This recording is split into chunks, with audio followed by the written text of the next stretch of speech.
नमस्कार, आप देख रहे हैं जस्ट इंडिया और मैं हूं मेघा मित्तल। खबरों के प्रायोजक हैं एशियन कलर कोटेड इस्पात लिमिटेड।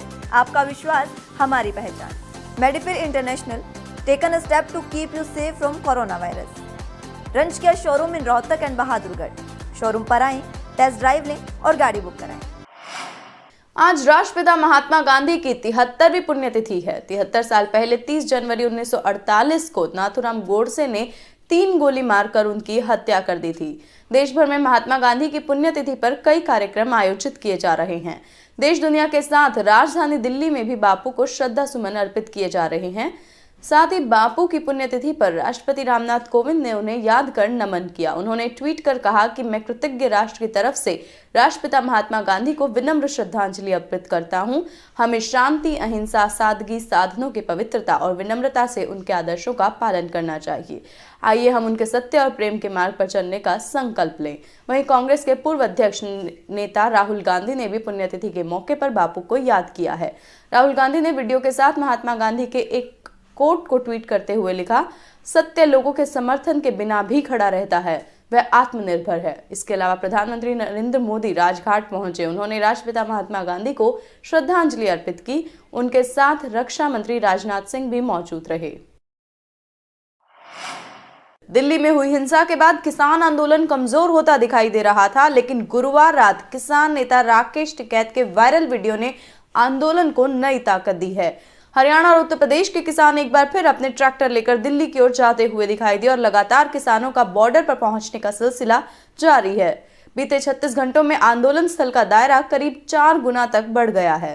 दरअसल किसान नेता टिकैत की मार्मिक वीडियो के बाद करीब 100 से अधिक गांव में पंचायतें हुई और आंदोलन जारी रखने का फैसला लिया गया। साथ ही तय किया गया कि अब हर परिवार को आंदोलन से जोड़ा जाएगा। इसके तहत एक सप्ताह तक लोग दिल्ली बॉर्डर पर रहेंगे। प्रशासनिक आंकड़ों के अनुसार अकेले जींद से करीब 1500 ट्रैक्टर शुक्रवार को दिल्ली के लिए निकले। वहीं टोल पर जारी धरने को हटाने की योजना बना रहे प्रशासन बैकफुट पर नजर आए। बता दें कि राजपुरा, कंडेला, शाहपुर, खड़खड़ामजी सहित कई गांवों में लोग गुरुवार रात को ही ट्रैक्टर व अन्य वाहनों से दिल्ली गए थे।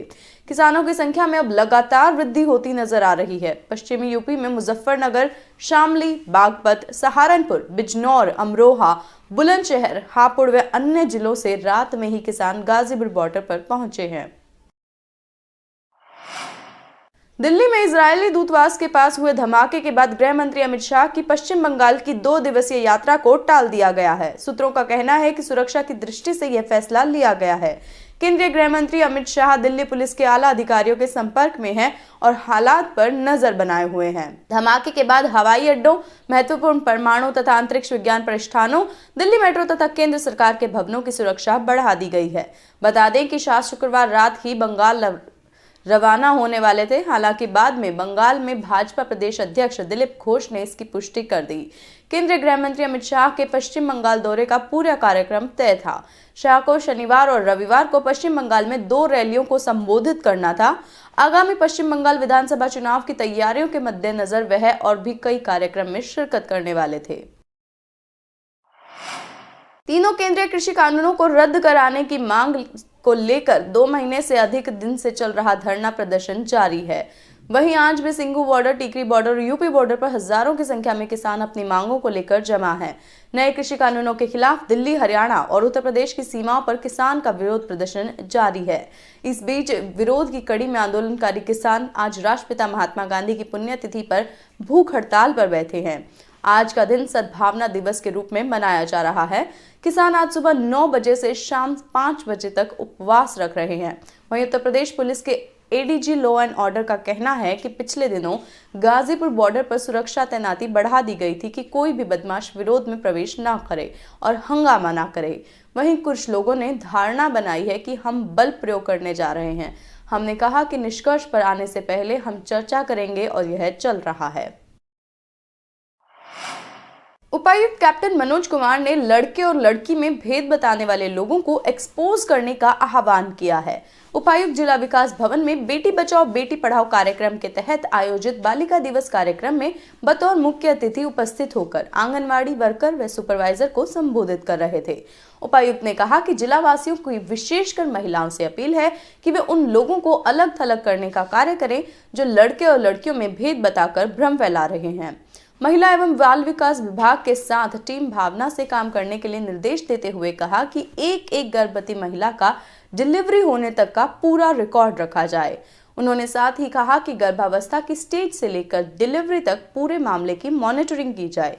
पोषण के बारे में बोलते हुए उपायुक्त कैप्टन मनोज कुमार ने कहा कि लगभग 60% बच्चों और महिलाओं में खून की कमी है।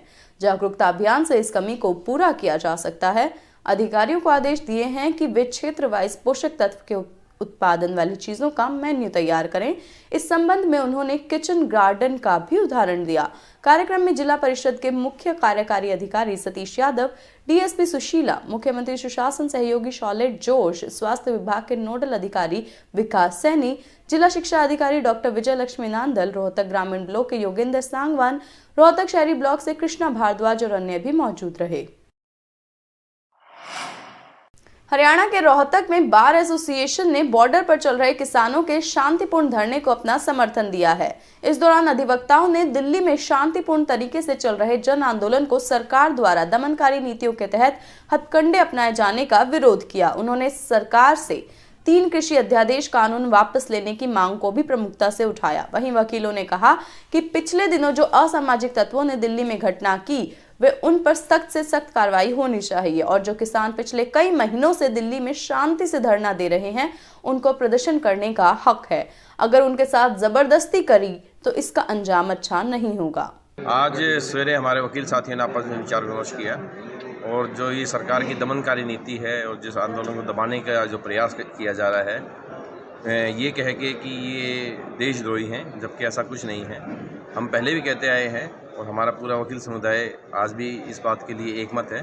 जिन लोगों ने 26 जनवरी को किसान परेड के दौरान बवाल मचाया है, उनके खिलाफ सख्त कानूनी कार्रवाई होनी चाहिए, परंतु जो लोग शांतिपूर्वक धरने के ऊपर बैठे हैं, उनके ऊपर किसी तरह की कोई आँच नहीं आनी चाहिए। इसी उद्देश्य से आज हम सभी वकील साथी इकट्ठा होकर टिकरी बॉर्डर जाने हैं और वकीलों के समूह के साथ जाएंगे और किसानों को यकीन दिलाएंगे, आप किसी प्रकार से घबराए नहीं, हम हर तरह से उनके साथ हैं। खबरों के प्रायोजक थे Pramod trading company, tiles, sanitary ware, Ghanipura, Jhajjar road, Rohtak. Be Fast Fit, India's fastest growing fitness chain, now at Rohtak D Park.